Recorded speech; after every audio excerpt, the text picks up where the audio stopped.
সব যুবকদের যৌবন মাটিতে মিশতেছে ইন্টারনেটে আসক্ত। ওরা তো খাওয়া ছাড়া চলে, কিন্তু ইন্টারনেট ছাড়া চলবে না। মোবাইলের সংযোগ ছাড়া, আজকে যদি দুনিয়ার থেকে মোবাইলের সংযোগ বিচ্ছেদ হয়ে যায়, বিচ্ছিন্ন হয়ে যায়, আমার বিশ্বাস পাগলারও হাজার হাজার যুবক আত্মহত্যা করে। ও বলবে এই জীবন রেখা লাভটা কি? চ্যাটিং তো হয় না। এই জীবন রেখা লাভটা কি? কথাই তো হয় না। এই জীবন রেখা লাভটা কি? ছবি তো দেখতে পারি না। এই জীবন রেখা লাভটা কি? সংযোগ তো নাই। আত্মহত্যা করবে এই সমস্ত যুবকরা। তোমরা তোমাদের দাম জানো না। দাম জানলে তোমাদের পোশাক আশাক এরকম হতো না।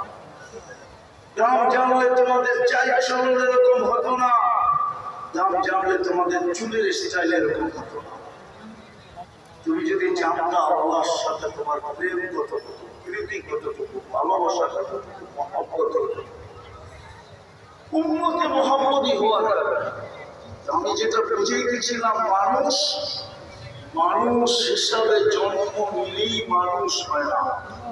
দুনিয়াতে হয়, আদম শুমারিতে হয়, আইডি কার্ডে হয়, পরিচয় পত্রে হয়, পাসপোর্টে হয়, জন্ম নিবন্ধনে হয়, কিন্তু আল্লাহর কাছে হয়।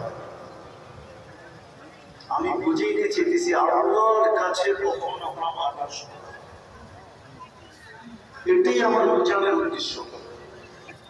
কেননা আল্লাহর কাছে যদি মানুষ না হইলাম, তাহলে আল্লাহ আমাদেরকে জান্নাতের বিনিময়ে কিনবে না। দুনিয়াওয়ালা তো লেনদেন করে কি দিয়া? কাগজ দিয়া, কাগজ। সরব দুনিয়ার টাকা কিসের? কাগজ না? ডলারও কাগজ, পাউন্ডও কাগজ, ইউরো কাগজ, কুয়েতের দিনারও কাগজ। ও বাবা আস্তে করো, সাউন্ড কম করো,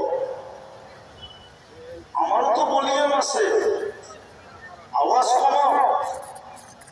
তো যেটা বুঝাইতেছিলাম, দুনিয়ার মানুষ লেনদেন করে কাগজ দিয়া, পাগলার মানুষ ভালো মতে বুঝেন। আমি আপনাদেরকে আজকে আল্লাহ আল্লাহ রাসূলের পাগল বানাইতে চাই। কিন্তু আল্লাহ বলে তুই মানুষ হ, তোকে আমি জান্নাত দিয়া কিনবো। জান্নাত কি দিয়া?